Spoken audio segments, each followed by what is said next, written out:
그 영웅들의 이야기가 영화로 만화로 소설에서 많이 나오고 있습니다. 그래서 인기를 끌고 있죠. 옛날에는 뭐 남자 애들만 좋아하는 것이라고 생각을 했는데 요즘 어른들도 많이 좋아합니다. 제가 어릴 때는 기억해 보면 배트맨 시리즈가 굉장히 유명을 했고요. 그리고 조금 있으니까 스파이더맨이 나오기 시작했습니다. 요즘은 슈퍼맨이 나오죠. 예. 그런데 이제 점점 시간이 지나면서 영웅들도 진화가 되더라고요. 배트맨은 보면 늘 땅으로만 다니죠. 예. 쫓아다니고 달리고 싸움하고 육지에서 이루어집니다. 그래서 1차원은 거의 2차원 수준이라고 볼 수 있는데요. 그 뒤에 나오는 스파이더맨은 비록 거미줄을 이용하기는 하지만 그래도 땅과 공중을 왔다 갔다 하지요. 그래도 완전히 자유롭게 날아다니는 상태가 아니라 한 2.5차원 정도 볼 수 있겠습니다. 그 뒤에 나오는 슈퍼맨은 공중을 자유자재로 날아다니죠. 예, 아마 3차원의 능력을 가진 그런 존재라고 생각을 할 수 있겠습니다. 이제 이 사람들은 이런 능력들 때문에 많은 사람들에게 해결사 혹은 구원자로 그렇게 인식이 됩니다. 그런데 이렇게 능력만 가진다고 해서 진정한 해결자나 구원자가 될 수는 없습니다. 이런 만화나 영화들을 보게 되면은 이런 초능력을 가진 구원자들이 구원자 혹은 해결자로 인정받기 위해서는 몇 가지 더 갖춰야 될 요소들이 있습니다. 첫 번째는 물론 초능력, 다른 일반 사람과 다른 능력을 가져야 되고요. 두 번째는 정의감과 진실함이 있어야 됩니다. 그리고 세 번째는 인류의 사람을 사랑하는 인류를 사랑하는 마음이 있어야 됩니다. 이 세 가지가 잘 갖추어졌을 때에 그 사람이 진짜 인류를 위한 구원자다. 뭐 만화나 영화에서는 이런 메시지를 주고 있습니다. 참 훌륭한데요. 거기다가 참 멋있는 것은 이 주인공들이 외모도 멋있고 복장도 굉장히 멋있고요. 그리고 액션도 굉장히 멋있습니다. 어릴 때 제가 봤던 배트맨에서 제일 감동받은 것은 이제 가면을 쓰고 그리고 망토를 두르지요. 그래서 저희도 이제 그거 흉내 내느라고 집에 있는 보자기 다 꺼내가지고 목에다가 감고 막 위에서 무단히 막 뛰어내리고 이제 그랬습니다. 제 손에 여기 상처가 있는데 이 상처가 이거 배트맨 흉내 내다가 그렇게 됐습니다. 지붕에 올라가서 뛰어내리다가 그 양철 지붕에 찔려가지고 이제 그때 27반을 꿰맸거든요. 예. 배트맨을 굉장히 좋아했어요. 예. 그런데 이 배트맨은 1차원이자 1, 2차원이죠. 예. 공중에서 자유자재로 놀아야 되는데 그게 안 됐어요. 그게 참 아쉬웠는데요. 예, 아무튼 그 모습이 굉장히 멋있었습니다. 특히 남자아이들의 마음을 사로잡기에 충분히 매력적이죠. 이 이제 슈퍼맨이 등장하기 시작하면서는 배트맨과는 좀 차원이 다르죠.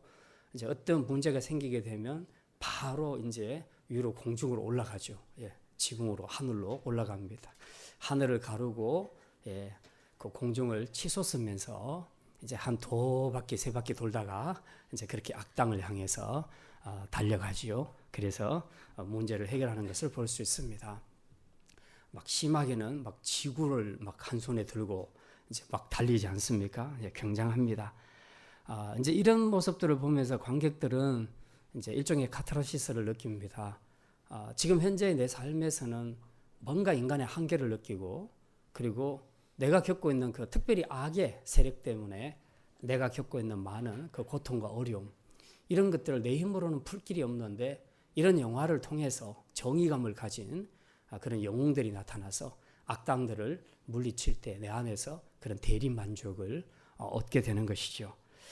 그리고 이제 그 대리 만족을 통해서 그가 그 자신의 인생의 구원자로 느껴지는 이런 동일감을 느끼게 된다는 것입니다.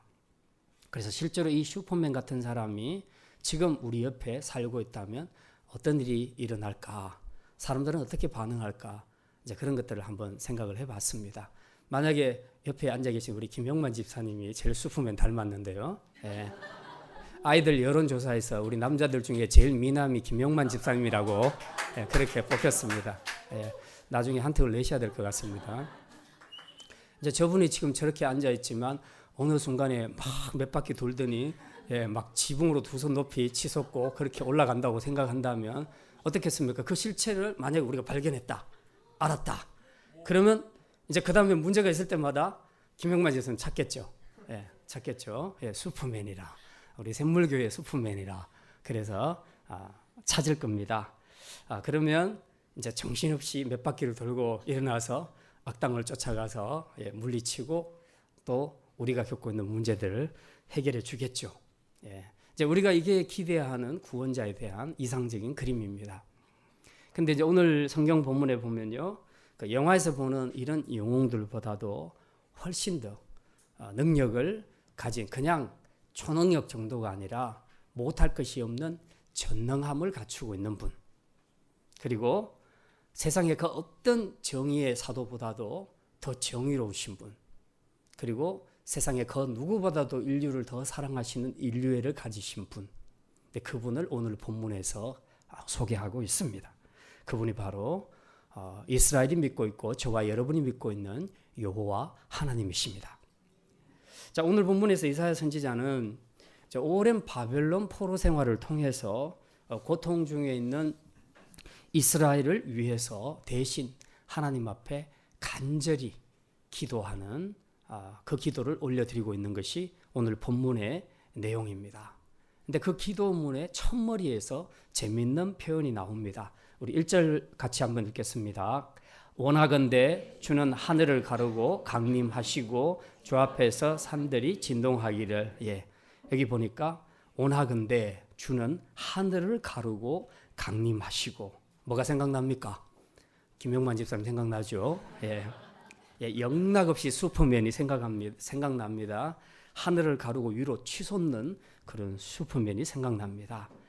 자, 여기서 하늘을 가르고 강림해 달라, 이 기도를 하는데 이제 거의 비슷한 의미죠. 영화에서 보는 슈퍼맨에게 기대하는 것과 똑같은 것입니다. 이사야는 지금 하나님께서 하늘, 그 인간 세계와 하늘 세계의 경계에 천장이 만약에 있다고 생각한다면 그걸 찢어버리고 그 하늘을 가르고 이제 하나님께서 사람이 계신 곳으로 내려와서 우리의 고통, 이 문제를 해결해 달라고 지금 그렇게 기도하고 있는 것입니다. 절대자 구원자는 사실 늘 우리 중에 있다는 생각을 갖기가 어렵습니다. 항상 그분은 초월해 계시는 곳에 있다. 초월자이시니까. 그래서 이 땅을 밟고 사는 우리들은 초월자에게 쉽게 다가가서 도움을 구할 수가 없다는 거죠. 그러니까 방법은 하나밖에 없다. 초월자가 그 하늘 천장을 찢고 내려오셔서 우리에게 구원을 베풀어 주시는 것. 근데 이 방법밖에 없다. 그래서 우리가 할 수 있는 일은 그분이 그렇게 하시도록 하늘을 가르고 우리 중에 강림하셔서 우리의 문제를 해결해 주시도록 하나님 앞에 기도하는 것밖에 없다. 오늘 이사야의 기도는 우리에게 지금 이것을 보여주고 있습니다. 그러면 이사야가 지금 하나님께서 이렇게 하늘을 가르고 슈퍼맨처럼 우리 가운데 강림하셔서 그 하도록 간절히 기도하고 요청하는데 그 목적이 뭔가, 무슨 문제가 있길래 이렇게 하나님께서 슈퍼맨처럼 나타나서 도와주기를 바라는가. 이제 오늘 우리는 그것을 생각하려고 합니다. 왜냐하면 지금 우리가 사는 현실도 마찬가지입니다. 때로는 내 힘으로는 해결할 수 없는 한계를 느끼는 그런 어려움, 고통 속에 살아갈 때가 굉장히 많습니다. 그러니까 정말 초능력을 가진 어떤 절대자가 나타나서 내 문제를 해결해 주셔야 되지 내 힘으로는 도저히 할 수 없겠다. 이제 이런 상황들이 많이 있기 때문입니다. 그래서 우리는 우리의 절대자가 슈퍼맨이 아니라 바로 하나님이심을 알기 때문에 우리가 그분에게 도움을 구하는 것입니다. 자, 그럴 때 우리가 어떻게 하나님 앞에 기도해야 될 것인가, 또 우리가 그 기도를 통해서 하나님께 기대하는 바는 무엇인가. 이제 오늘 이사야의 기도를 통해서 우리가 생각할 건데요. 이사야의 기도가 우리에게 굉장히 중요한 모델이 되기 때문에 우리가 이 말씀을 생각하자는 것입니다. 자, 그러면 오늘 이사야가 하나님이 하늘을 가르고 슈퍼맨처럼 강림하기를 구하는 두 가지 이유가 있는데요. 어쩌면 이것이 힘든 상황에서 우리가 하나님 앞에 기도해야 하는 이유와 근거가 될 수 있는 두 가지입니다. 오늘 이 7절까지 말씀을 통해서 이 두 가지 이유에 대해서 함께 말씀을 생각하려고 합니다. 첫 번째는 이 주님이 강림하셔서 이제 우리를 구원해 주시고 이 구원을 통해서 열방 가운데 주님 되심을 보여달라는 것입니다. 좀 길죠? 자, 한번 따라합시다. 우리의 구원을 통해 열방 가운데 주님 되심을 보여주십시오. 예, 1절에 보면요. 아까 읽었는데요. 원하건대 주는 하늘을 가르고 강림하시고, 강림을 하셨습니다. 자, 그 강림하실 때 이 땅에는 어떤 반응이 일어나는가? 1절 하반절에 보니까 주 앞에서 산들이 진동했다. 산들이 진동했다. 그렇게 말합니다. 그 다음 또 3절에 보면요. 주님이 강림하니까 어떤 일이 일어납니까? 3절 우리 같이 읽겠습니다. 주께서 강림하사 우리가 생각하지 못한 두려운 일을 행하시던 그때에 산들이 주 앞에서 진동하였사오니. 여기 주님이 강림하실 때 나타나는 반응이 산들이 진동한다. 그렇게 말합니다. 일반적으로 히브리인들에게 있어서 산이 가지는 의미는 굉장히 견고한 것, 강한 것, 그런 것들을 이야기합니다. 그런데 이렇게 강한 산들도 하나님의 임재 앞에서는 전부 두려워 떨더라. 그러니까 산들이 진동했다는 것은 어인법으로 표현하면 두려워 떨었다 하는 것을 의미합니다. 실제로 이제 이 사건은 우리가 이거 출애굽 후에 하나님께서 시내산에 강림하실 때 그 사건이 한번 일어났던 것을 우리가 알 수 있습니다. 지금 그걸 염두에 두고 이사야 선지자가 이렇게 표현을 하고 있습니다. 그때 이스라엘 온 백성들이 하나님의 시내산에 강림할 때 전부 두려워 떨었습니다. 그리고 산들도 전부 진동했습니다. 우레가 때리고 번개가 치고 굉장했습니다. 하나님의 위엄, 하나님의 능력을 나타내는 것이요. 그래서 그 능력과 위엄을 통해 하나님의 영광, 그러니까 쉐키나의 영광을 하나님께서 보여주시는 것입니다. 그런데 지금 이사야 선지자는 이 능력의 하나님이 이제 이 땅에 강림하시는데, 그러니까 자기 백성 가운데 강림하실 때에 산들이 진동하는 것을 통해서 지금 뭔가를 요구하는 겁니다. 산들이 진동하는 것처럼 하나님 이걸 좀 보여주십시오 하는 내용이 있는데요. 그게 2절에 기록이 되어 있습니다. 2절 말씀 뭘 원하는지 한번 봅시다. 2절 같이 읽습니다. 불이 섭을 사르며 불이 물을 끓임 같게 하사 소들이 주의 이름을 알게 하시며. 하나님이 강림하실 때에 그 능력과 크신 그 위엄 때문에 산들이 막 들썩들썩하고 진동을 막 하게 되는데, 마치 그 모습이 불이 섭을 사르는 것처럼, 지푸라기를 태우는 것처럼, 또 불이 물을 막 끓이는 것처럼 그렇게 심판하는 모습으로 보인다는 거죠. 사실 불 앞에서 섭은 아무것도 아니죠. 그냥 불만 붙였다 하면 바로 다 없어지는 겁니다.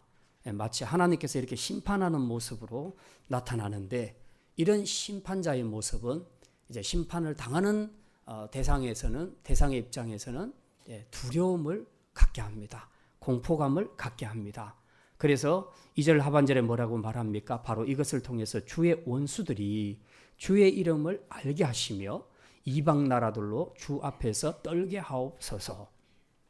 하나님의 이런 그 크신 위엄, 그리고 그 심판 앞에서 이제 열방들이 전부 하나님이 이런 분이구나 하는 것을 알게 되고, 그리고 전부 두려워 떨도록 해달라고 이사야 선지자가 하나님 앞에 그렇게 기도하고 있는 것을 우리는 알 수 있습니다. 이제 또 4절에 보면요, 이사야 선지자는 이 일은 아무 신이나 하는 것이 아니다, 오직 하나님만 하시는 것이다 라고 자신 있게 고백합니다. 우리 4절 말씀 같이 읽습니다. 주 외에는 자기를 앙망하는 자를 위하여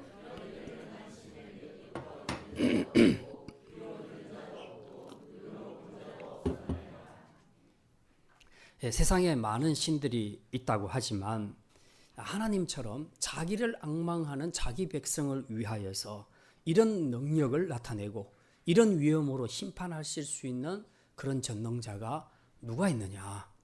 이거는 절대 없다. 이건 비교 불가다. 세상에 어떤 신이 있다 할지라도, 물론 없지만 있다 할지라도 하나님처럼 자기를 앙망하는 백성을 위해서 이 능력을 보여주는 그런 심판의 하나님은 없다는 것을 분명히 이야기하고 있습니다. 그래서 이사야가 하나님 앞에 간절히 하늘을 가르고 강림하셔서 우리를 도와주십시오 라고 말할 수 있는 것은 바로 하나님의 이런 점 때문입니다. 어떤 우리가 영화에서 보는 슈퍼 영웅보다도 또 어떤 신들보다도 비교할 수 없을 정도로 하나님은 탁월하신 능력을 갖고 계시는 전능하신 하나님이심을 알기 때문에 이제 그분이 우리에게 내려와 주십시오. 이 백성들이 주님을 앙망합니다. 이제 내려와 주십시오. 그래서 우리의 모든 고통에서 우리를 건져주시기를 원합니다. 그렇게 이사야 선지자가 기도하고 있는 것입니다. 사실 하나님은 이렇게 전능하시지만 지금의 이스라엘 모습, 바벨론 포로로 살아가고 있는 이스라엘의 모습을 보면 참 대조적인 모습입니다. 이렇게 연약할 수 없고 이렇게 비참할 수가 없습니다. 그래서 이 주위의 나라들도요, 열강들도 이스라엘을 보면서 참 기가 막히다. 도대체 너희 신은 뭐 하고 있냐? 그렇게 여호와 하나님과 이스라엘 백성들을 조롱하고 비웃었다는 것입니다. 그러니 이사야 선지자의 마음이 얼마나 아팠겠습니까? 자기가 알고 있는 하나님은 그런 하나님이 아닌데 그 백성이 사는 모습은 완전히 패배자의 삶을 살고 있으니 도대체 이게 뭔가? 이사야의 입장에서는 가슴이 아팠습니다. 그래서 그는 이 상황을 그냥 두고 볼 수 없어서 하나님 앞에 간절히 기도하죠. 그게 바로 1절의 내용입니다. 주님 원합니다. 이제 하늘 천장을 찢으시고 하늘을 가르시고 우리 가운데 강림해 주십시오. 그리고 이제 우리가 받고 있는 이 모든 고통에서 우리를 건져주시기를 원합니다. 이렇게 하나님 앞에 기도하는 겁니다. 이제 이것을 통해서 하나님이 진짜 참신이라는 것을 열방이 알게 해 주십시오. 그들이 이제 다시는 우리를 조롱하지 못하고 하나님 앞에서 두려워 떨도록 하나님 만들어 주십시오. 하나님 우리 편이 되어 주십시오. 그렇게 하나님 앞에 간절히 기도하는 내용이 바로 오늘 본문에 있는 내용입니다. 더구나 이사야의 마음속에는 이제 하나님은 자기를 앙망하는 자들을 위해서 기꺼이 일하시는 분이라는 확신이 있었기 때문에 더 간절히 하나님의 임재를 구할 수 있었던 것입니다. 자, 오늘 우리가 이사야 선지자의 기도를 통해서 배워야 할 것이 바로 이것입니다. 우리가 하나님 앞에 내가 어렵고 힘들 때 도우심을 구할 때 우리가 먼저 명심해야 될 것이 있습니다. 첫째는 하나님의 전능하심을 신뢰해야 합니다. 둘째는 하나님께서 자기를 앙망하는 자를 위하여서 기꺼이 일하시는 분이라는 것을 우리가 믿어야 한다는 사실입니다.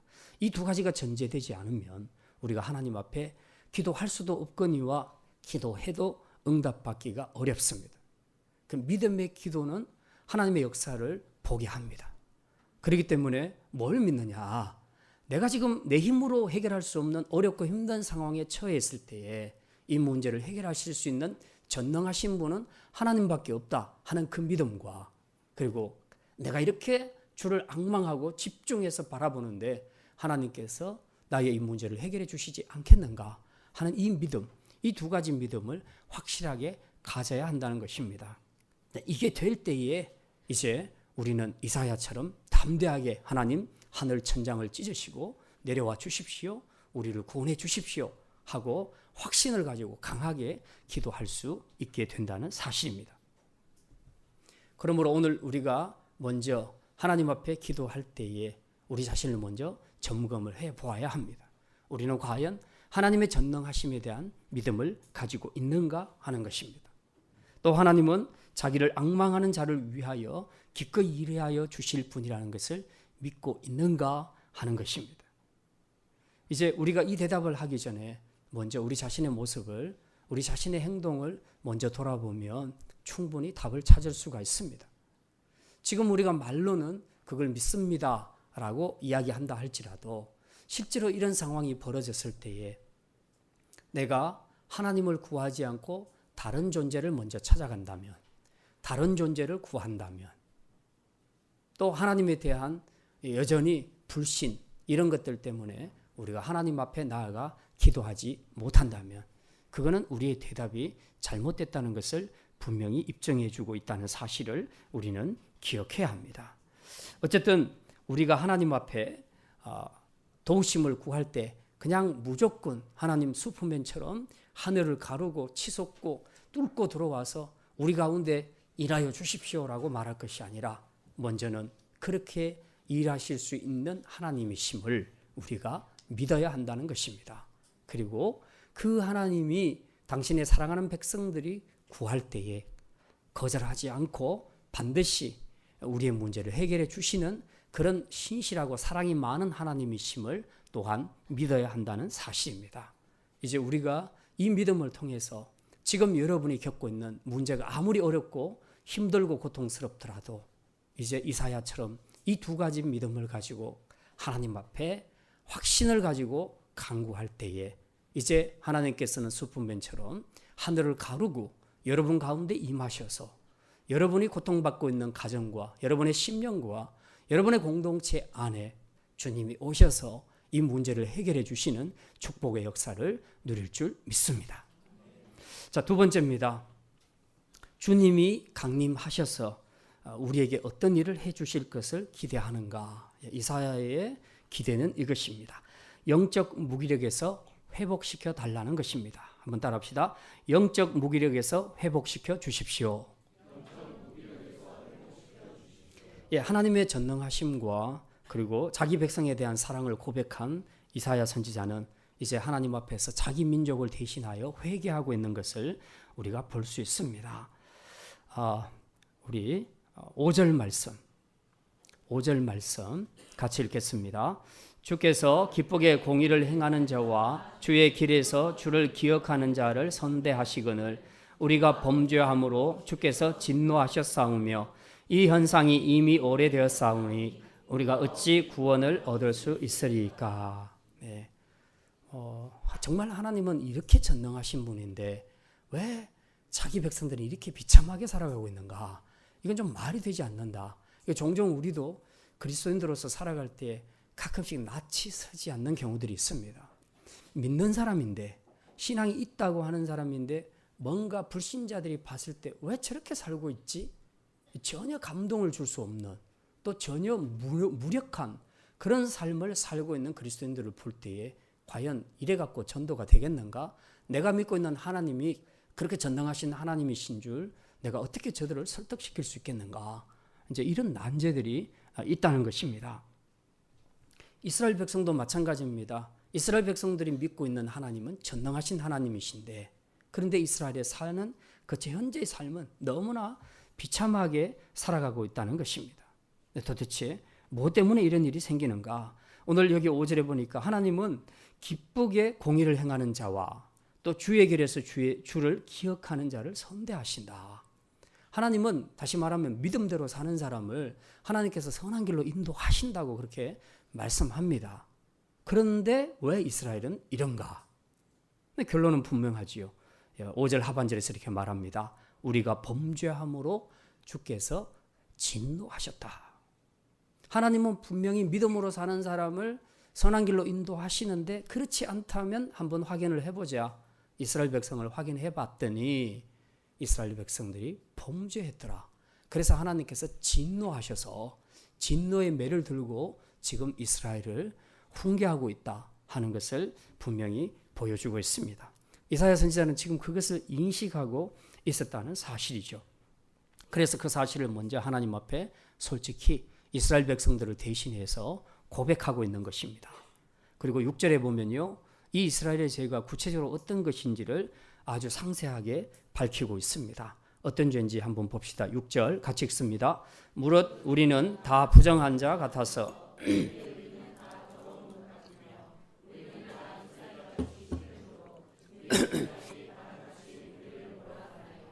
예, 이사야는 하나님 앞에서 죄를 범한 이스라엘의 의가 지금 어느 정도로 변질되었는가? 처음에는 새 옷을 입었는데 나중에 보니까 정말 옷이 너무 더러워졌다. 거의 걸레 수준이 되었다. 지금 그렇게 말합니다. 그리고 나무 잎사귀로 표현한다면 시냇가에 심겨진 나무들은 늘 잎사귀가 푸르다고 시편 1편에서 그렇게 고백을 하고 있습니다. 그런데 시냇가에 심겨지지 않으니까, 즉 다시 말해서 하나님을 떠나니까 이 나무가 어떻게 되는가? 영양분을 받지를 못해서 황폐하기 시작했다. 그래서 잎들이 전부 누렇게 다 떠버렸다. 근데 이런 것들은 심판의 바람이 불면 다 나라가 없어지게 된다. 이제 그렇게 이야기를 하고 있습니다. 지금 바로 이게 이스라엘이 처한 영적인 상태다. 얼마나 지금 비참하고 그리고 비천한 상태로 살고 있는가 하는 것을 이야기하고 있습니다. 사실 이제 이 죄라는 것이 세상적인 관점에서 볼 때는 오히려 더러운 옷이 아니고요, 굉장히 화려하고 멋지게 보일 수도 있습니다. 그러니까 죄를 먹고 마시는 사람들의 외적인 모습을 보게 되면 오히려 다른 사람들이 부러워할 정도로 정말 사치스럽게 살아가고 그리고 자기의 쾌락을 누리며 살아가는데 모든 것을 다 쏟아붓기 때문에 누가 봐도 참 멋있는 사람 그리고 부러운 사람이 되는 것입니다. 그런데 하나님의 시각에서 보게 되면 이거는 완전히 나무로 말하자면은 누렇게 잎사귀가 떠버린 그런 나무와 같다. 잎사귀와 같다. 그래서 이런 사람들은 입고 있는 옷이 아무리 화려해도 영적으로 하나님의 눈에 보기에는 정말 더러운 걸레와 같은 옷을 입고 있는 것처럼 보인다는 것이죠. 이사야가 이스라엘 백성들의 영적 상태를 봤더니 마치 이 더러운 누더기 옷을 입고 있는 것과 똑같더라. 잎으로 말하자면 이렇게 다 누렇게 떠버린 그런 허망한 잎과 같더라. 지금 그렇게 스스로 고백을 하고 또 진단을 하고 있는 것을 우리가 알 수 있습니다. 그래서 만약 이런 상태에서 하나님의 심판의 바람이 분다면 과연 이스라엘은 견딜 수 있을까?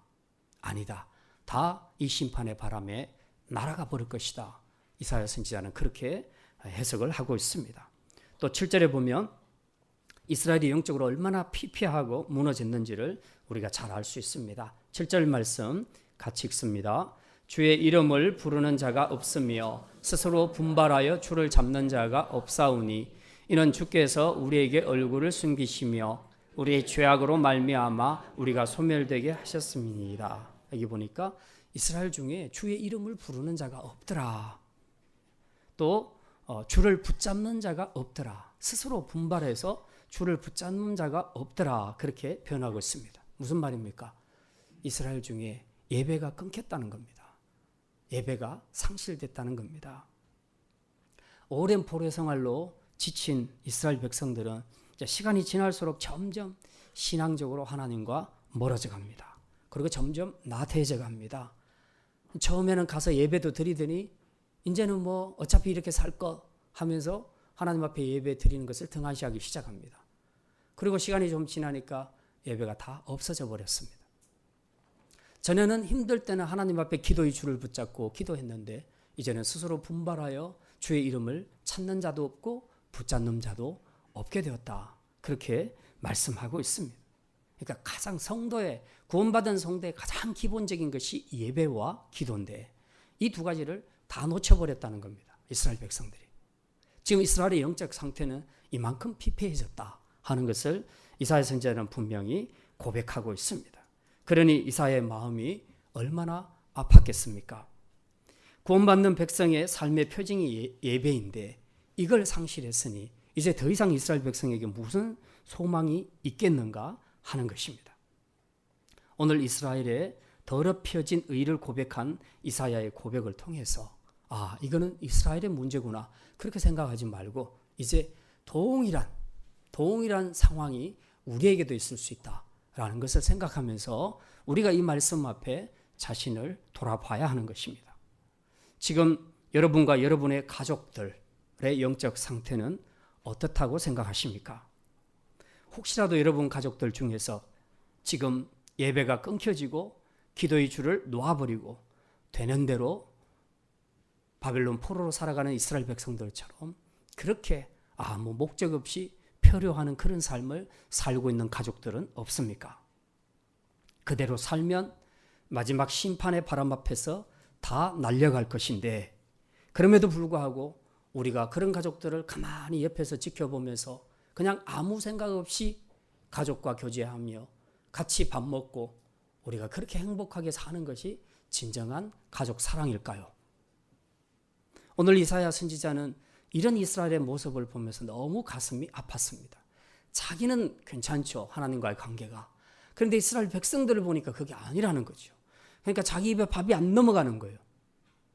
그러니까 먹을 수가 없었습니다. 즐길 수가 없었습니다. 그래서 지금 이 문제를 두고 하나님 앞에 간절히 기도하는 것입니다.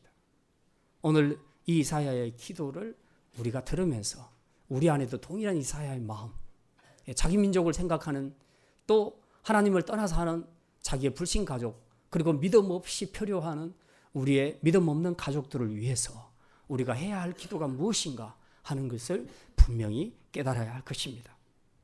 그래서 우리도 이사야처럼 하늘의 하나님을 향해 이렇게 부르짖어야 할 것입니다. 하늘의 하나님, 우리 처지가 이렇게 비참합니다. 겉으로 보기엔 나와 내 가족들이 참 잘 먹고 잘 사는 것 같고 행복하게 사는 것 같은데, 그런데 영적으로는 우리가 더러운 걸레와 같은 옷을 입고 있습니다. 우리의 잎사귀는 다 말라버렸습니다. 이제라도 심판의 바람이 불면 우리 가족들은 다 무너지겠습니다. 영적으로 예배는 다 끊겨버렸고 기도의 줄은 다 놓아버렸습니다. 그래서 우리 가족들은 이제 이런 영적 무력증 속에 빠져서 살고 있습니다. 하나님, 이제 우리 가족이 죽게 되었으니 이제 하늘을 가르시고 하늘 천장을 찢으시고 우리 가정에 임하여 주시기를 원합니다. 오늘 저와 여러분의 기도가 이 기도가 되기를 원합니다. 성령의 임하심이 아니면, 하나님의 강림하심이 아니면 우리는 절대로 희망이 없습니다.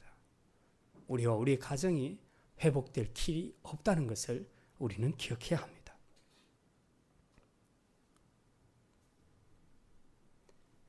오늘 우리가 회복되고 살 길은 오직 하늘의 하나님이 하늘을 가르시고 우리 가정에 임하는 것뿐입니다. 성령의 충만함만이 우리를 회복시켜 주실 줄 믿습니다. 오늘 이사야 선지자는 이스라엘이 이처럼 예배가 끊기고 기도가 끊겨 영적인 무력증에 빠지게 된 것을 이렇게 말하고 있습니다. 7절 하반절에 말합니다. 아까 우리 읽었는데요. 다시 한번 읽겠습니다. 이는 주께서, 7절 하반절 같이 읽습니다. 이는 주께서 우리에게 얼굴을 숨기시며 우리의 죄악으로 말미암아 하셨음이니이다. 예. 이스라엘이 예배를 상실하고 기도의 줄을 놓아버렸어. 이렇게 영적인 무력증에 빠지게 된 이유가 뭐냐고, 예, 이사야 선지자가 살펴보니까 주님이 우리에게 얼굴을 숨기셨기 때문이다 라고 그렇게 이야기하고 있습니다. 자, 그런데 곧장 이사야는 뭐라고 말합니까? 왜 주님이 우리에게 얼굴을 숨기셨는가? 그것은 바로 우리의 죄 때문이라고 또 바로 그렇게 고백을 하고 있습니다.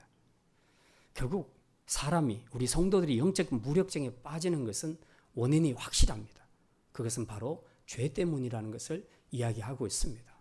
세상에 어떤 성도들도 죄를 지으면서 영적으로 생기 있게 살아가는 사람을 본 적이 없습니다. 저 자신도 마찬가지고요. 우리가 늘 영적으로 실패하고 무너지고 그렇게 되는 것은 결국 다 죄 때문이라는 겁니다. 이 죄 때문에 하나님께서 당신의 얼굴을 우리에게 숨기셨다. 숨기셨다는 것은 더 이상 하나님이 우리를 보고 싶지 않다는 거죠. 우리에 관여하고 싶지 않다는 뜻입니다. 그만큼 하나님과 우리 관계가 멀어졌다는 것을 이야기하는 것이죠. 죄가 하나님과 우리의 관계를 멀어지게 한다는 겁니다. 죄가 하나님의 얼굴을 우리로부터 외면하게 만든다는 거죠.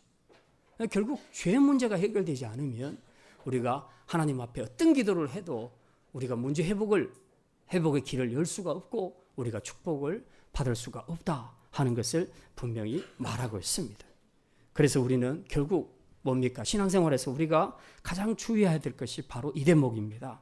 우리를 향한 하나님의 얼굴이 숨겨지지 않도록 우리가 죄 문제에 있어서 철저히 자신을 지켜야 한다는 사실입니다.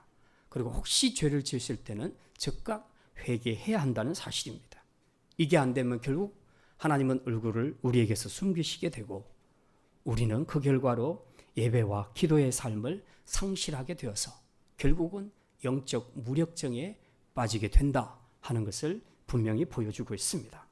오늘 여러분의 삶에서는 이런 영적 무력증이 없습니까? 혹시라도 예배가 싫어지고 기도하기가 싫어지는 것을 느껴본 적은 없습니까? 가끔씩은 있을 수 있다 해도 이 상황이 계속 진행된다면 우리는 우리 자신을 정직하게 돌아봐야 합니다. 분명히 우리는 영적 무력증에 빠지고 있는 것이 틀림없다는 사실입니다. 그렇지 않다면 우리가 반복해서 예배를 싫어하고 반복해서 끝까지 기도의 줄을 놓는 그런 일은 없게 된다는 것입니다. 그러므로 우리는 이 문제를 빨리 진단하고 이제 해결받아야 할 것입니다. 어떻게? 이 영적인 무력증에서 탈출하기 위해서는 오늘 이사야가 했던 그 기도를 하나님 앞에 올려드려야 할 것입니다. 오늘 12절에서 이사야는 결론적으로 하나님 앞에 이렇게 안타깝게 절규합니다. 우리 12절 말씀 같이 읽습니다. 여호와여, 일이 이러하거늘 주께서 아직도 가만히 계시려 하시나이까? 주께서 아직도 잠잠하시고 우리에게 심한 괴로움을 받게 하시려나이까? 네. 지금 이 말은 이스라엘의 고통에 하나님께 책임이 있다, 지금 이렇게 말하려고 하는 것이 아니에요. 이미 이사야 선지자는 이스라엘이 받고 있는 모든 고통과 영적인 무력증이 하나님 때문이 아니라 이스라엘의 죄 때문임을 이미 고백을 했습니다. 그렇다면 여기서 말하는 것은 뭡니까? 그건 인정하니까 하나님, 그래도 지금 삶이 너무 비참하지 않습니까? 이제 건져 주십시오. 우리가 회개하겠으니 하나님 고쳐주십시오. 회복시켜 주십시오. 하늘에 그냥 가만히 계시지만 말고 직접 하늘을 뚫고 내려오셔서 강림하셔서 고통받는 우리를 주님 건져주시고 또 우리가 당하는 이 모든 문제를 해결해 주시기를 원합니다. 이것이 이사야 선지자가 하나님 앞에 올려드리는 강청이었다는 사실입니다. 우리가 영적으로 회복하는 길은 오직 전능하신 하나님이 우리 가운데 함께 하시는 것뿐입니다. 성령의 충만함이 우리에게 임재할 때만 우리의 이 모든 고통과 죄의 문제가 해결될 줄 믿습니다. 그래서 우리가 하나님 앞에 이사야처럼 이렇게 간절히 기도해야 하는 것입니다. 이제 말씀을 마칩니다. 오늘 이사야의 기도를 통해 우리는 우리가 고통과 영적 무력증에 빠져 있을 때에 어떻게 기도해야 할지 생각했습니다. 먼저 하나님의 능력을 믿고 우리를 향한 하나님의 사랑을 믿고 그분께만 도우심을 구해야 한다고 말씀드렸습니다. 또한 우리의 영적 무력증을 있는 그대로 주님 앞에 고백하면서 주님이 우리를 회복시켜 주시도록 간절히 기도해야 할 것입니다. 오늘 우리의 고통과 연약함과 죄와 허물과 무력증을 회복시킬 수 있는 분은 오직 하나님 한 분밖에 없음을 믿습니다. 그러므로 이제 그분의 임재하심과 역사하심이 아니고서는 절대로 치유되고 회복될 수 없다는 것을 우리가 믿고 이제 이사야처럼 하나님 앞에 기도하시기를 바랍니다. 하나님, 하늘을 가르시고 강림하사 우리를 이 고통과 영적인 무력에서 건져주시고 우리와 우리의 가족들, 우리 구역 식구들, 우리 공동체 지체들을 건져주시옵소서. 기도하시겠습니다. 하나님, 우리의 고단한 삶이 이스라엘 백성들과 다르지 않습니다. 이제 우리의 형편과 처지를 아시는 주님께서 하늘을 가르고 강림하시사 우리를 이 고통과 죄악에서 건져주시고 우리의 영적 무력증을 회복시켜 주시옵소서. 주님의 심판의 바람 앞에서도 거뜬히 견뎌낼 수 있는 알곡으로 설 수 있도록 우리와 우리의 가족들과 우리 구역 식구들과 공동체 가족들이 오늘도 성령의 임재하심과 충만함을 통해 새롭게 회복되는 역사를 체험하게 하여 주시옵소서. 감사드리며 이 모든 말씀 우리 주 예수 그리스도의 이름으로 기도드립니다. 아멘.